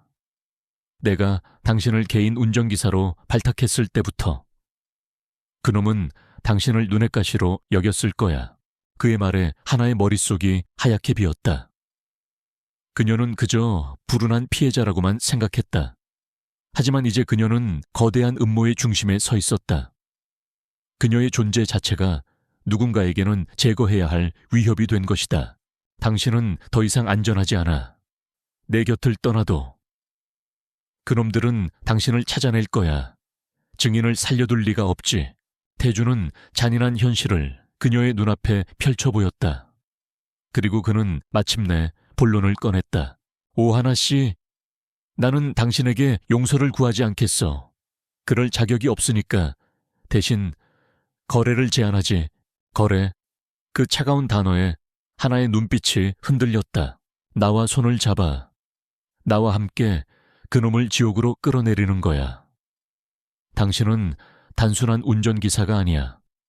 당신은 내가 놓쳤던 모든 것을 받고 내가 느끼지 못하는 것을 느낄 수 있어. 당신의 그 비범한 능력과 통찰력이 필요해. 그것은 파격적인 제안이었다. 그는 그녀를 더 이상 피해자로만 보는 것이 아니라 동등한 파트너로 인정하고 있었다. 당신이 나를 도와준다면 그 대가로 당신이 원하는 모든 것을 주겠어. 돈, 명예, 당신 가족의 빚을 청산하고도 남을 만큼의 부, 혹은 복수할 기회라도.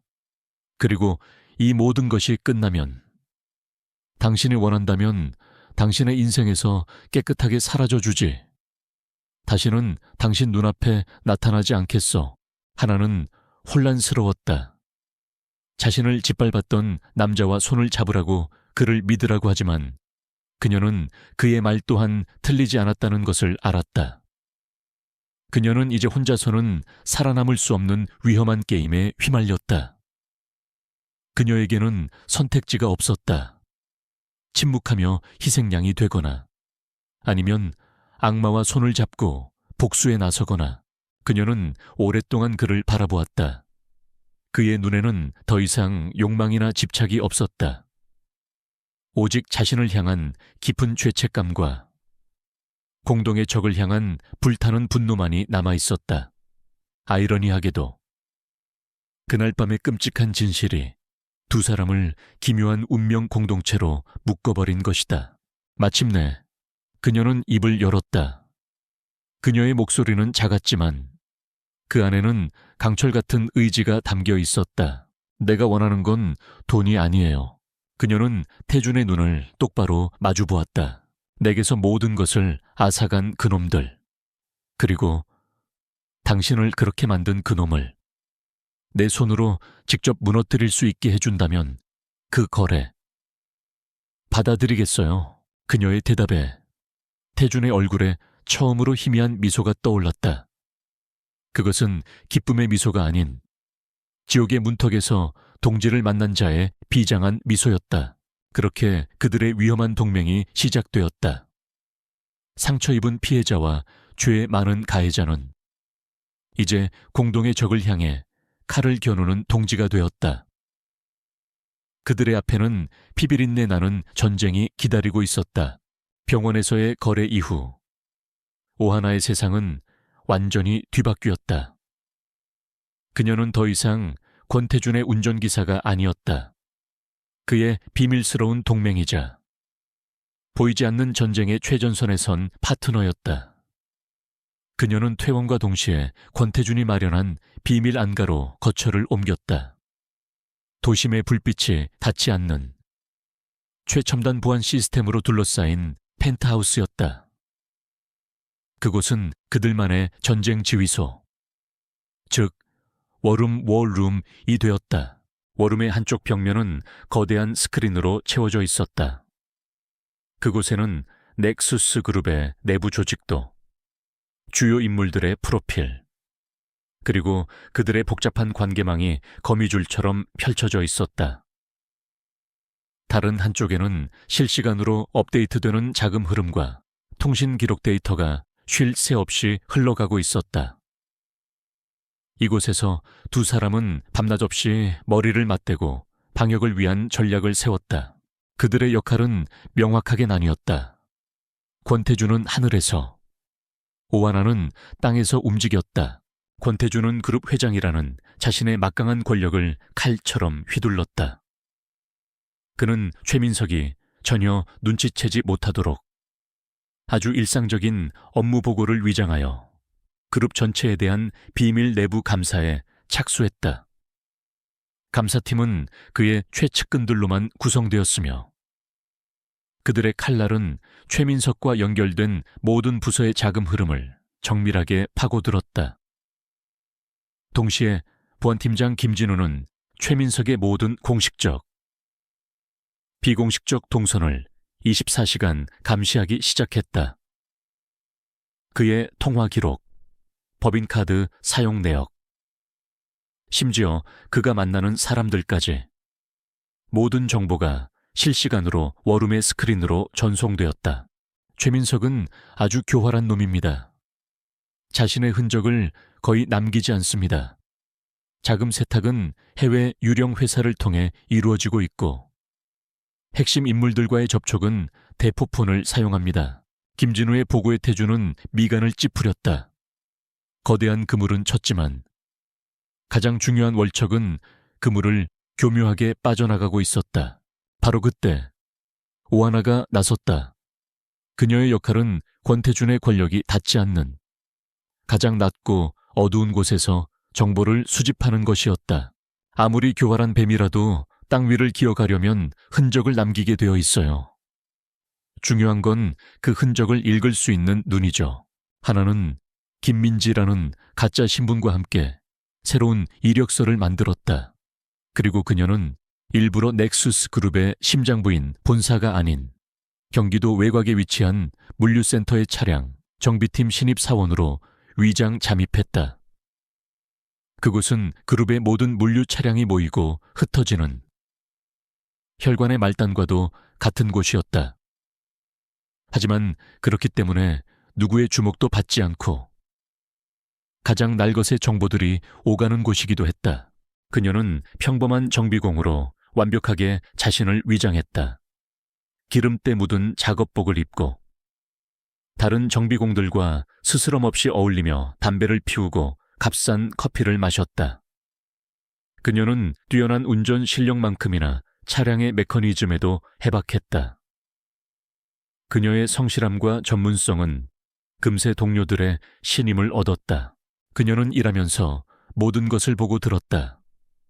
그녀의 예리한 관찰력은 평범한 대화나 서류 속에서 이상한 패턴들을 발견해냈다. 예를 들어, 유독 특정 운송 차량 몇 대만이 정해진 경로를 벗어나 야심한 시각에 비공식적인 운행을 한다는 사실. 그리고 그 차량들의 정비 기록이 교묘하게 조작되어 있다는 점을 발견했다. 이 차들, 주행거리에 비해 타이어 마모가 너무 심해요. 그리고 브레이크 패드 교체 주기도 이상할 정도로 짧고요. 이건 공식적인 운행 기록 외에 아주 험한 길을 장시간 달렸다는 증거예요. 그녀는 밤늦게 워룸으로 돌아와 태준에게 보고했다. 그녀의 손톱 밑에는 검은 기름때가 끼어 있었지만 그녀의 눈은 그 어느 때보다 총명하게 빛나고 있었다. 태준은 그녀가 가져온 날것의 정보들을 자신의 거시적인 데이터와 결합하여 퍼즐을 맞추어 나갔다. 두 사람이 함께 밤을 새우는 날들이 늘어갔다. 처음에 어색하고 위태롭던 관계는 공동의 목표 아래 서서히 변해가고 있었다. 태준은 더 이상 그녀를 지켜야 할 피해자로만 보지 않았다. 그녀는 그가 갖지 못한 현장을 꿰뚫어 보는 날카로운 통찰력을 가진 최고의 파트너였다. 그는 그녀가 늦은 밤 피곤에 지쳐 소파에서 잠들면 조용히 자신의 재킷을 덮어주었다. 그리고 그녀가 가져온 정비 기록을 분석하며 밤을 새우는 그의 책상 위에 따뜻한 커피 한 잔을 말없이 놓아주었다. 하나는 권태준이라는 남자의 새로운 모습을 보게 되었다. 그룹을 지배하는 냉혹한 군주의 모습 뒤에 숨겨진 지독한 외로움과 무거운 책임감에 시달리는 한 남자의 모습을. 그날 밤의 상처는 여전히 그녀의 마음속 깊은 곳에 남아 있었지만 그 상처 위로 새로운 감정이 싹트고 있었다. 그것은 동지애였고 신뢰였으며 어쩌면 그 이상의 무엇일지도 몰랐다. 그러던 어느 날 밤 하나는 결정적인 단서를 가지고 워룸으로 돌아왔다. 그녀의 얼굴은 흥분과 긴장으로 상기되어 있었다. 찾았어요. 그 유령 차량들의 최종 목적지를. 그녀는 비공식 운행을 하던 트럭 운전사와 친해진 뒤 술자리에서 그의 말실수를 유도해 정보를 캐내는 데 성공했다. 그가 무심코 뱉은 장소는 인천항 근처의 낡은 폐창고였다. 공식적인 물류 지도에는 존재하지 않는 유령 같은 공간이었다.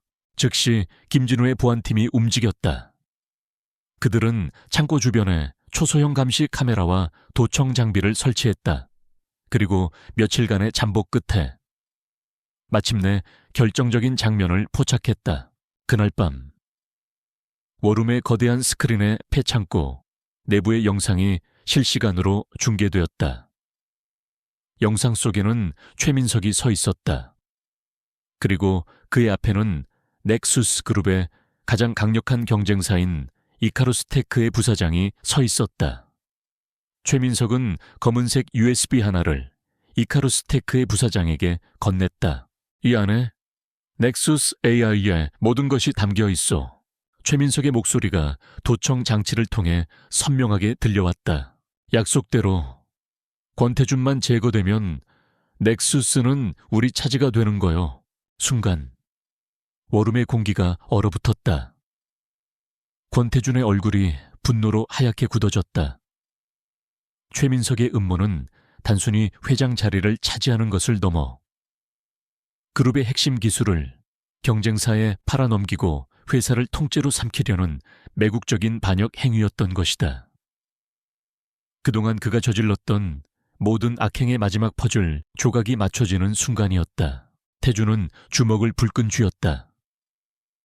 손등에 핏줄이 선명하게 돋아났다. 그의 눈에서는 모든 것을 불태워버릴 듯한 분노의 불꽃이 타올랐다. 하나는 말없이 그의 옆으로 다가가 그의 주먹 쥔 손 위로 자신의 손을 가만히 포겠다. 그녀의 손은 작고 기름때가 묻어 있었지만 그 온기는 이상할 정도로 그의 들끓는 분노를 차분하게 가라앉혔다. 태준은 고개를 돌려 그녀를 바라보았다.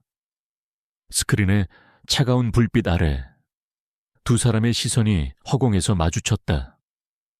그들의 눈에는 공동의 적을 향한 차가운 분노와 서로를 향한 깊은 신뢰가 함께 담겨 있었다.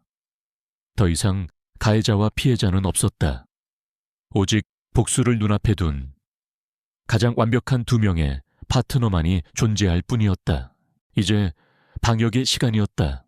넥수스 그룹의 연례 주주총회장은 보이지 않는 전쟁의 서막처럼 팽팽한 긴장감으로 가득 차 있었다. 그룹의 미래를 결정할 중요한 안건들이 오가는 자리였지만 오늘 모든 이의 관심은 단 하나. 그룹의 총수인 권태준 회장과 그 자리를 호시탐탐 노리는 최민석 전무의 대결에 쏠려 있었다. 최민석은 승리를 예감한 장군처럼 여유로운 미소를 지으며 주주들과 인사를 나누고 있었다. 지난 몇 주간 그는 물밑에서 치밀하게 움직였다. 자신에게 우호적인 주주들을 포섭하고 권태준의 리더십에 대한 부정적인 여론을 퍼뜨렸다. 그리고 오늘 그는 권태준의 숨통을 끊어놓을 비장의 카드를 손에 쥐고 있었다.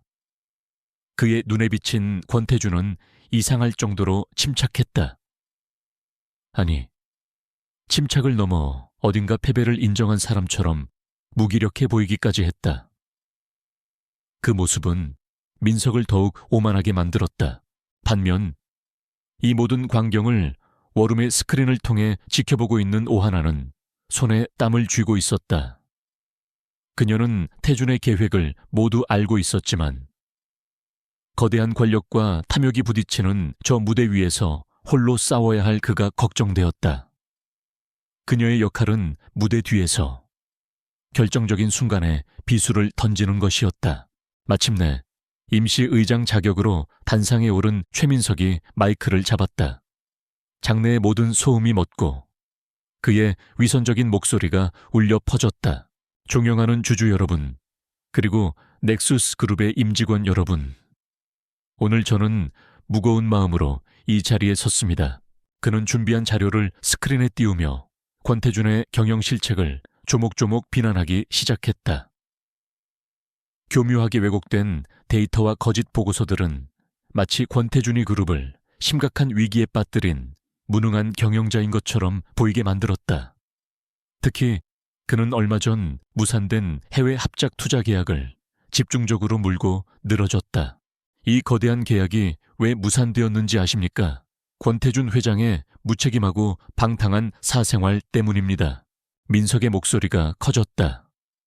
그의 말이 끝나기 무섭게 스크린에는 흐릿하지만 형체를 알아볼 수 있는 사진 한 장이 나타났다.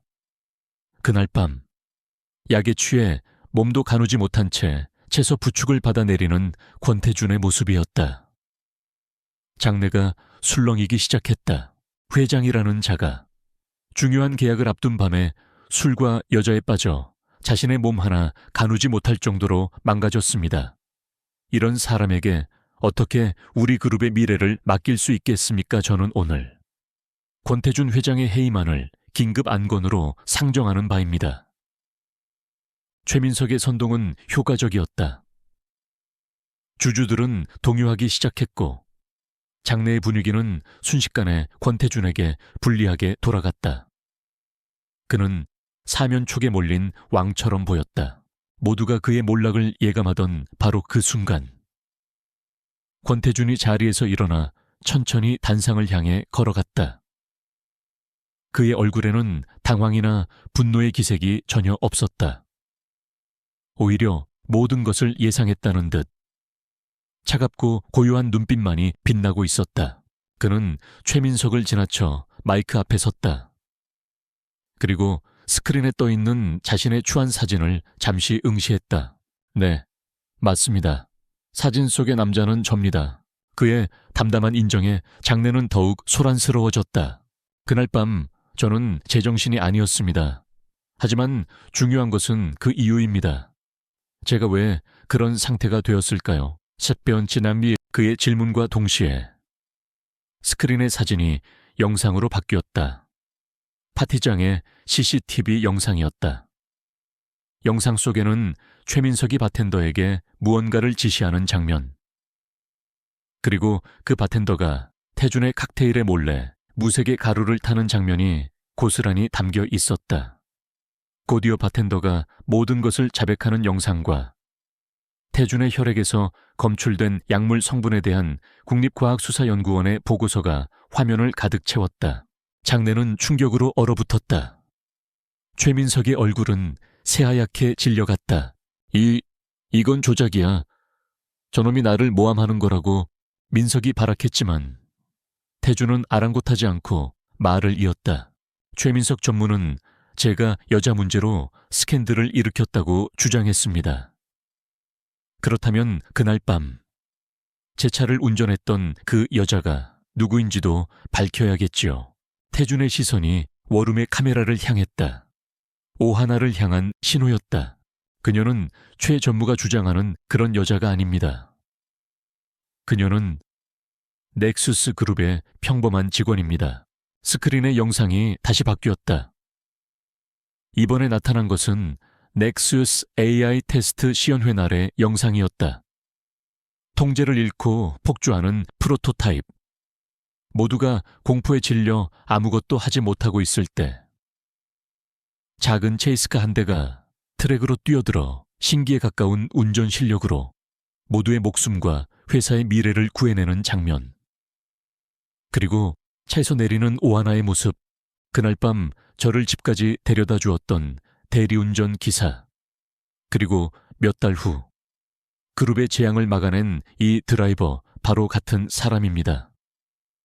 최 전무가 저를 망가뜨리기 위해 꾸민 그 밤에 저는 아이러니하게도 우리 그룹이 놓치고 있던 최고의 인재를 만났던 겁니다. 주주들은 경악과 감탄이 뒤섞인 탄성을 질렀다. 최민석은 이제 공포에 질려 뒷걸음질 치기 시작했다. 하지만 태준의 방역은 아직 끝나지 않았다. 최민석 전무의 악행은 여기서 그치지 않습니다. 그는 단순히 저를 끌어내리는 것을 넘어 우리 모두가 피땀 흘려 이룩한 이 넥수스 그룹 자체를 팔아넘기려 했습니다. 이것이 마지막 비수였다. 스크린에는 인천의 폐창고에서 촬영된 감시 카메라 영상이 재생되었다. 최민석이 경쟁사인 이카루스테크의 부사장에게 넥수스 AI의 핵심 기술이 담긴 USB를 건네는 장면. 그리고 그의 목소리가 장내에 선명하게 울려 퍼졌다. 약속대로 권태준만 제거되면 넥수스는 우리 차지가 되는 거요. 모든 것이 끝났다. 장내는 분노한 주주들의 고함으로 폭발했다. 최민석은 이성을 잃고 출구를 향해 도망치려 했지만 이미 문은 김진우 팀장과 보안팀 요원들이 막고 있었다. 잠시 후 주주총회장의 문이 열리고 밖에서 대기하고 있던 검사들과 수사관들이 들이닥쳤다. 최민석 씨, 산업기술 유출 및 살인 미수, 횡령 등의 혐의로 긴급 체포합니다. 당신은 묵비권을 행사할 수 있으며 최민석은 수갑이 채워지는 순간까지도 발악하며 권태준을 향해 저주를 퍼부었다. 하지만 그의 목소리는 아수라장이 된 총회장의 소음 속으로 허무하게 흩어졌다. 모든 폭풍이 지나간 후 권태준은 단상 위에 홀로 서 있었다. 그는 길고 긴 전쟁에서 마침내 승리했다.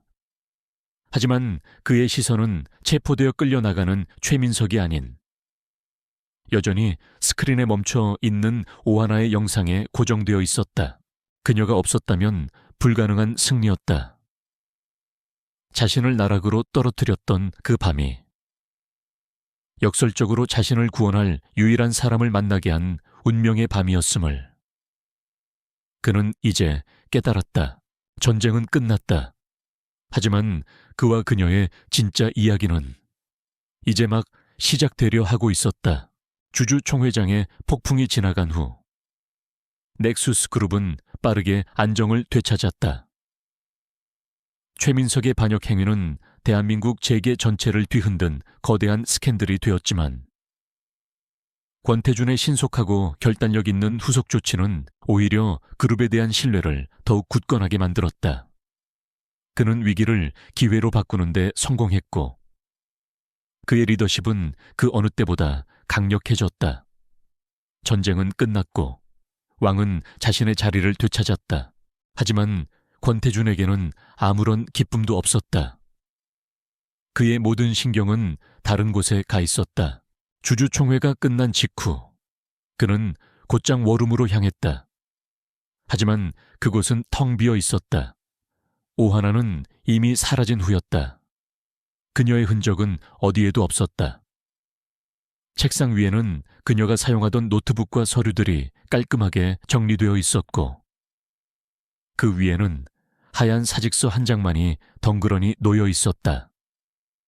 사직서에는 어떤 미련이나 감정도 담겨 있지 않은 건조하고 사무적인 문장만이 적혀 있었다. 그동안 감사했습니다. 그 짧은 문장이 태준의 심장을 찔렀다. 그녀는 거래가 끝나자마자 약속대로 그의 인생에서 깨끗하게 사라져버린 것이다. 그는 그녀가 머물던 안가의 모든 공간을 뒤졌지만 그녀가 남긴 것은 아무것도 없었다. 심지어 그가 선물했던 옷가지 하나조차 그대로 옷장에 걸려 있었다. 그녀는 처음 이곳에 왔을 때와 마찬가지로 자신의 낡은 가방 하나만을 들고 떠났다. 태준은 허탈하게 소파에 주저앉았다. 그는 모든 것을 가졌지만 가장 중요한 것을 잃어버렸다. 그는 그녀에게 보상하고 싶었다. 돈, 명예, 그녀가 꿈꾸던 레이싱팀의 오너 자리까지 그가 가진 모든 것을 동원해 그녀의 상처를 덮어주고 싶었다. 하지만 그는 이제야 깨달았다. 그녀가 원했던 것은 그런 것이 아니었다는 것을.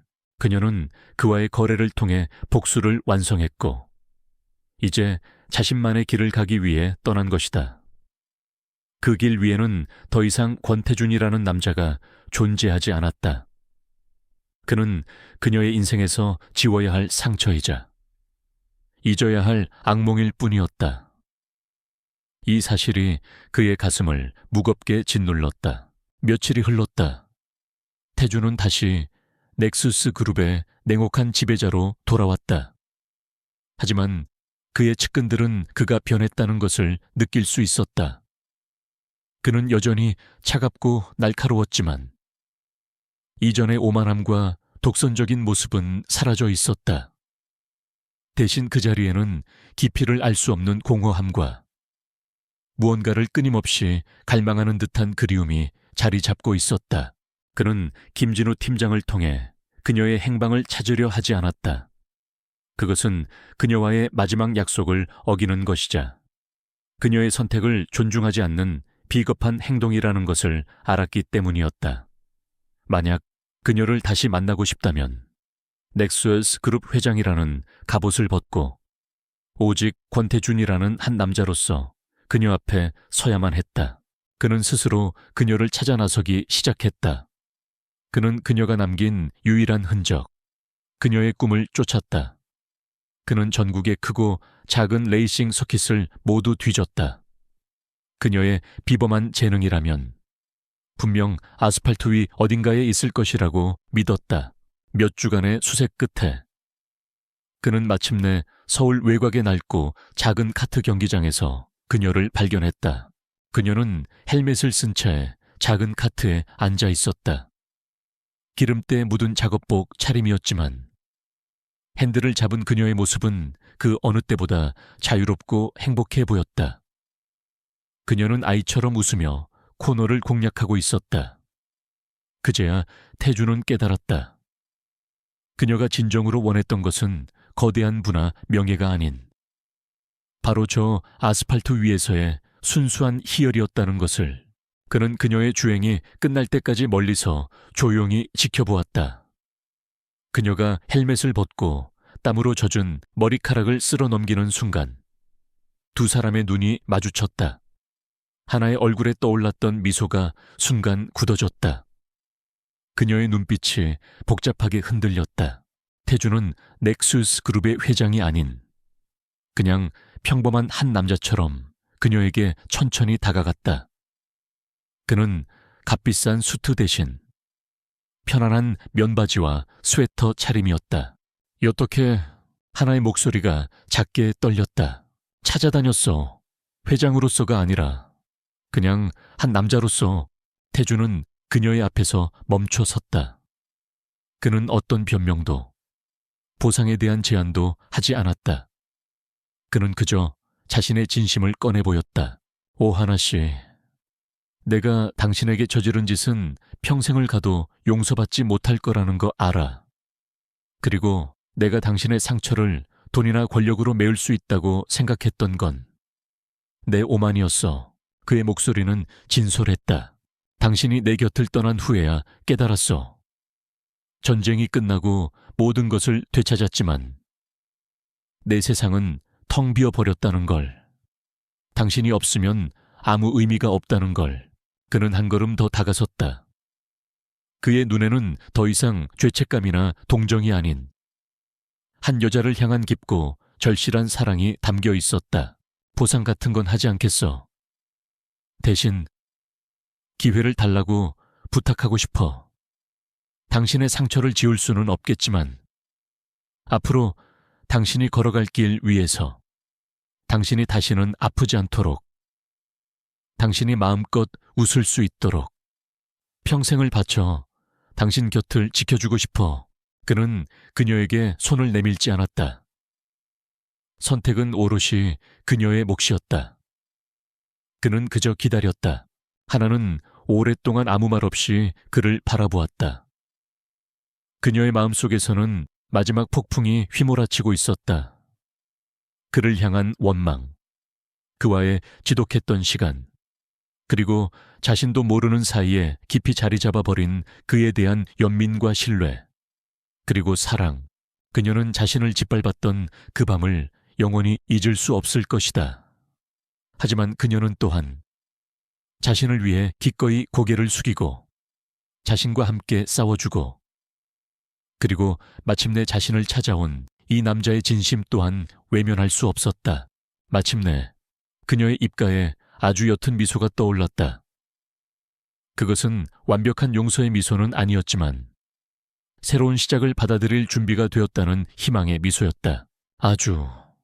아주 긴 시간이 걸릴 거예요. 그녀의 목소리는 여전히 작았지만 그 안에는 단단한 힘이 실려 있었다. 그리고 다시는 나한테 회장님처럼 굴지 마요. 나도 더 이상 당신의 운전기사가 아니니까. 그 말에 태준의 얼굴에 비로소 진짜 미소가 피어올랐다. 세상을 다 가진 듯한 눈부시게 환한 미소였다. 그들의 시작은 상처와 악몽이었다. 하지만 지독한 겨울을 견뎌낸 후에야 비로소 봄이 오듯 두 사람은 기나긴 아픔의 터널을 지나 마침내 서로를 마주보았다. 그들의 앞에는 여전히 수많은 상처와 기억들이 남아있겠지만 이제 두 사람은 혼자가 아니었다. 서로의 손을 잡고 서로의 상처를 보듬으며 그들은 새로운 길 위에서 진짜 사랑을 시작하려 하고 있었다.